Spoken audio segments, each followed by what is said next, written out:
हाँ जी, next question देखो बेटा। Now next question is that water drops fall at regular intervals from a tap 5 metre above the ground. The third drop is leaving the tap the instant the first drop touches the ground. How far above the ground is the second drop at that instant? तो देखो, ये जो question है यहाँ पे आपके पास एक given tap है, और वो जो टैप है वो आपके ग्राउंड से 5 मीटर अबव है, और इस टैप से वाटर के ड्रॉपलेट्स नीचे जा रहे हैं। तो इस टैप से वाटर के ड्रॉपलेट्स नीचे जा रहे हैं। तो ऑब्वियसली जब वो ड्रॉप नीचे जाएगा तो जब यहां से वो रिलीज होगा तो इसकी वेलोसिटी 0 है। तो they fall from 5 metre height above the ground, and they fall after a regular interval. Regular interval मतलब जैसे एक ड्रॉप गिरा तो ये एक ड्रॉप नीचे जा रहा है। तो अगर एक ड्रॉप टी टाइम में नीचे गिरा तो फिर जो दूसरा ड्रॉप है वो टी टाइम में आया, मतलब हर टी टी टी टाइम के बाद आपका अगला ड्रॉप आ रहा है। तो यहाँ पे जो मेरा टाइम टी है, that is your time in which drop is released. तो आपको जो ड्रॉप रिलीज हो रहा है उसको जो टाइम है वो टी है। हर टी टाइम के बाद एक नया ड्रॉप आ रहा है। तो after every time T a new drop is falling. अब क्वेश्चन कह रहा है कि जब आपका थर्ड ड्रॉप रिलीज हुआ उस टाइम जो आपका फर्स्ट ड्रॉप है that is going to hit the ground. तो इसका मतलब ये हुआ कि बीच में एक सेकेंड ड्रॉप डेफिनेटली है, क्योंकि थर्ड ड्रॉप जब रिलीज होने वाला है तो फर्स्ट ड्रॉप ग्राउंड को हिट करने वाला है। तो थर्ड और फर्स्ट के बीच में सेकंड तो हो गई पक्का।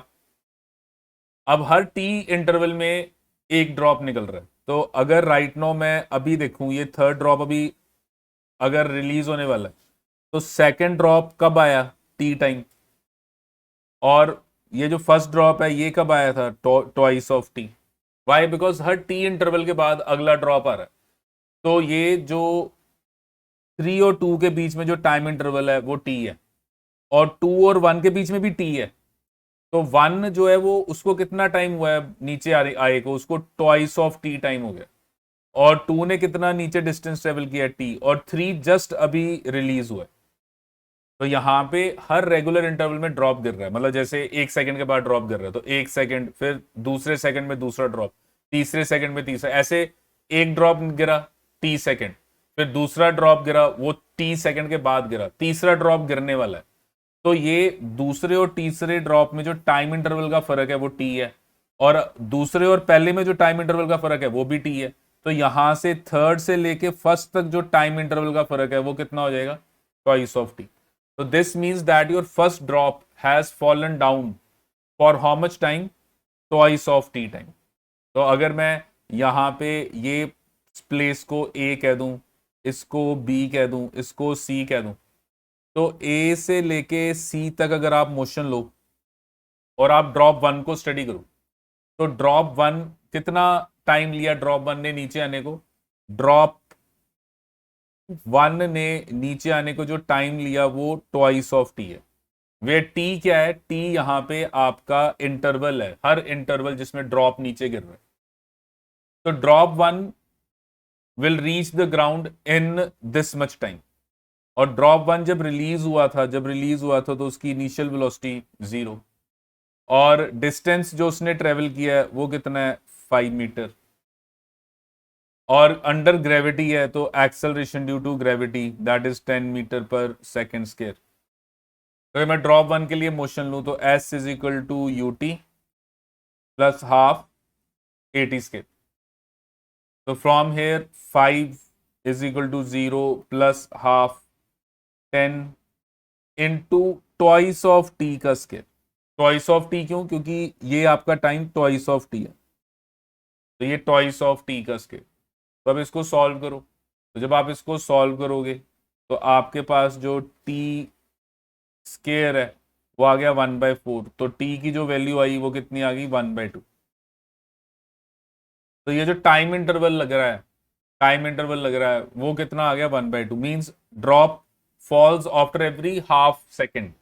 तो यहाँ पे ये जो रेगुलर टाइम इंटरवल है, हमने ये टाइम इंटरवल निकाल लिया कि आपका हर हाफ सेकेंड के बाद ड्रॉप गिर रहा है, तो drop falls after every half second. क्योंकि मैंने ये जो स्मॉल टी है ये मेरा इंटरवल है, ये मेरा वो इंटरवल है जिस इंटरवल में मेरा ड्रॉप रिलीज हो रहा है। तो ये हाफ सेकंड में मेरा ड्रॉप जो है वो रिलीज हो रहा है। तो इसका मतलब कि 2 को नीचे आने के लिए कितना टाइम लगा है, 2 को नीचे आने के लिए हाफ सेकंड टाइम लगा है, और 1 को नीचे आने के लिए कितना टाइम लगा है, 1 को नीचे आने के लिए 1 सेकेंड्स लगे। तो हमारा जो क्वेश्चन है वो ये है कि how far the second drop is from the ground. तो आपका जो सेकंड ड्रॉप है वो कितना फार है फ्रॉम द ग्राउंड। तो पहले तो ये सेकंड ड्रॉप देख लो कितना नीचे आया। Let us say second drop falls by distance x। तो अगर मैं सेकंड ड्रॉप को पढ़ना चाहता हूं तो second drop falls down by distance x। तो अगर सेकंड ड्रॉप डिस्टेंस x से नीचे आया तो सेकंड ड्रॉप के लिए s is equal to u t plus half of a t square. और सेकंड ड्रॉप के लिए जब आप ये लगाओगे तो सेकंड ड्रॉप का जो आपका डिस्टेंस जो वो नीचे गिरा वो x, u0 half of g10, और सेकंड ड्रॉप को कितना टाइम लगा है नीचे आने में, that is half of a second. तो that is half of a second, so half का स्केयर। तो ये जो वैल्यू आपके पास आई, this value will come out to be 5/4 metre. So this value is 5/4 metre, and 5/4 metre का मतलब दिस विल बी 1.25 मीटर। तो ये आपके पास 1.25 मीटर आ गया। तो ये distance from the top, drop का डिस्टेंस फ्रॉम द टॉप जो आ रहा है वो 1.25 मीटर आ रहा है, पर क्वेश्चन था ग्राउंड से डिस्टेंस निकालो। तो ग्राउंड से कैसे डिस्टेंस निकालोगे, तो 5 माइनस 1.25। तो 5 माइनस 1.25 करो तो आपको ग्राउंड से डिस्टेंस मिल जाएगा, एंड दैट इज 3.75 मीटर। सो हमारा जो आंसर आया वो ये है कि जो सेकेंड ड्रॉप है, ये जो सेकेंड ड्रॉप है, ये सेकेंड ड्रॉप ग्राउंड से कितना ऊपर है, ये सेकेंड ड्रॉप ग्राउंड से ऊपर है by a distance of 3.75 metre. अब नेक्स्ट क्वेश्चन देखो। नेक्स्ट क्वेश्चन है कि a juggler throws balls in air. तो एक जगलर है वो बॉल्स को एयर में थ्रो कर रहा है। He throws one whenever the previous one is at its highest point। तो वो जब बॉल्स को थ्रो कर रहा है तो अगली बॉल वो तब थ्रो कर रहा है जब पहली वाली हाईएस्ट पॉइंट पे चले जाए। तो मतलब एक बॉल हाईएस्ट पॉइंट पे जब चलेगी तो उसके बाद जो अगली बॉल है उसने तब फेंकनी है व्हेन वो अपने हाईएस्ट पॉइंट पे चली जाए। And if he throws n balls each second, if he throws n balls each second, find the height to which the balls will rise। तो क्वेश्चन है कि आपने वो हाइट निकालनी है to which the balls will rise. तो पहले तो हम ये देखते हैं कि n balls are released in 1 second. तो n balls are released in 1 second.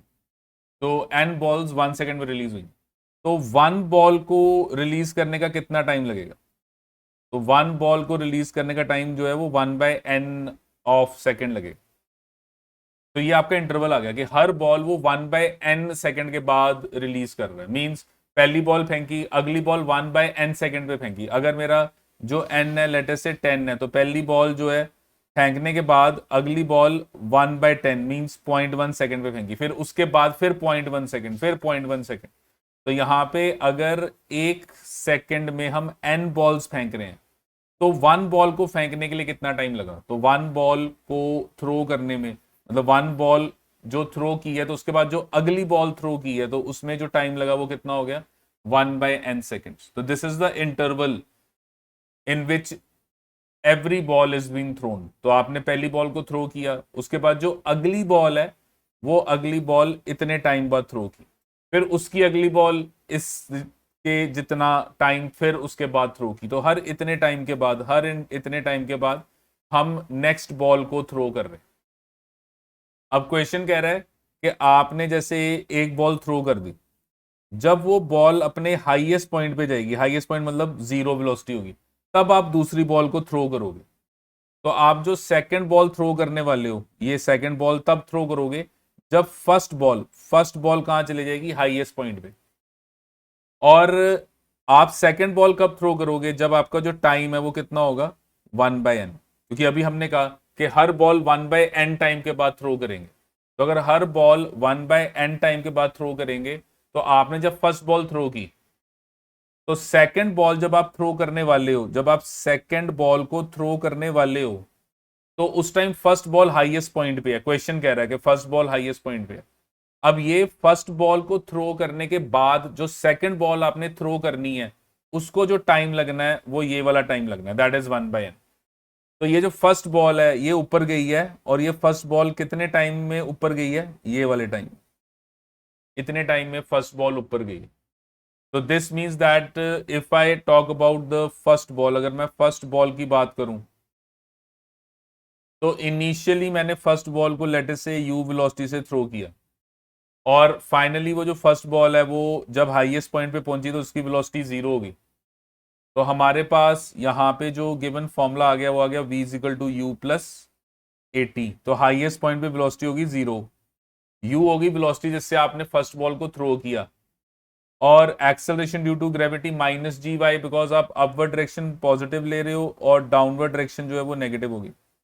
और जो टाइम लगा यहाँ पे वो कितना है, 1/n। तो this is the time which is being taken by your first ball to reach to the highest point.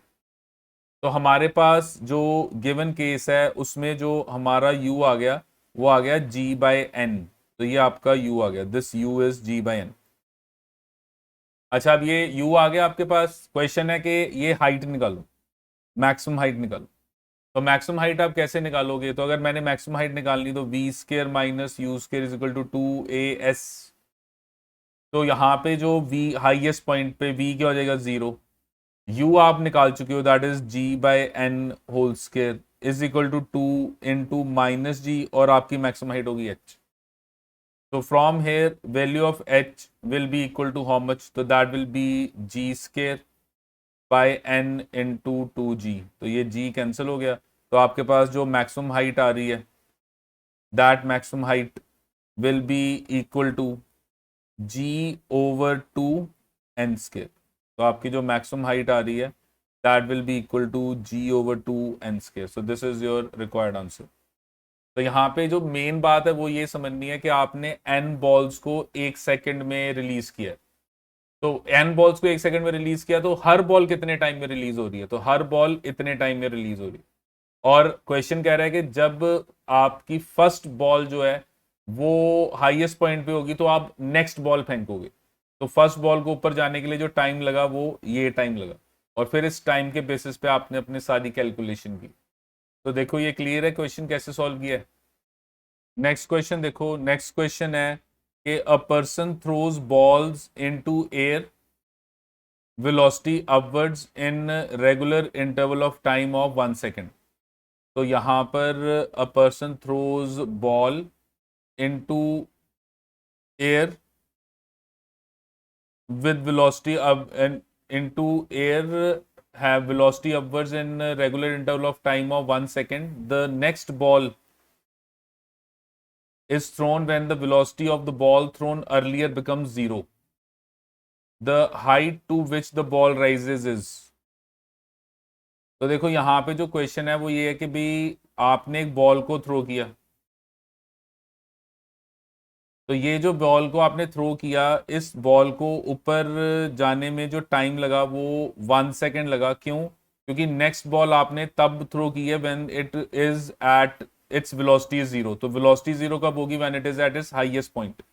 तो जब आपने बॉल को थ्रो किया तो जब उसकी वेलोसिटी जीरो होगी तो वो हाईएस्ट पॉइंट हो जाएगा, और नेक्स्ट बॉल जो थ्रो की है उसके 1 सेकेंड के बाद थ्रो की है। तो इसका मतलब कि जब आप नेक्स्ट बॉल थ्रो करने लगे हो तो बॉल, पहली वाली बॉल जो है वो अपने हाईएस्ट पॉइंट पे है, क्योंकि उसकी वेलोसिटी जीरो दी हुई है। और जीरो कब होती है? जब आप हाईएस्ट पॉइंट पे होते हो। तो यहाँ पे आपने जो बॉल को थ्रो किया था लेट अस से u वेलोसिटी से, और 1 सेकंड के बाद आप दूसरी बॉल थ्रो करने लगे हो, तो आपका जो टाइम लगा यहाँ पे फर्स्ट बॉल को ऊपर पहुंचने के लिए वो 1 सेकंड लगा। तो यहाँ पे हमारे पास जो बॉल को ऊपर जाने का टाइम लगा वो 1 सेकंड है। तो अगर 1 सेकंड है तो v is equal to u plus 80, 0 is equal to u minus 10 into T. So your u will come out to be 10 metre per second. तो u जो है आपका वो 10 मीटर पर सेकेंड आ गया। Now this value which is your 10 metre per second, तो आपके पास देखो यहाँ पे ये u आ गया 10 metre per second. Now you want to find the height, तो हाइट कैसे निकालोगे, v square minus u square is equal to 2as। तो v square minus u square is equal to 2 into minus 10 into S. Your given value 10 into 10 over 20, so this comes out to be how much, 5 meter. So the body is at a height of 5 meter when you will release the other ball. तो देखो ये clear है कैसे किया solve.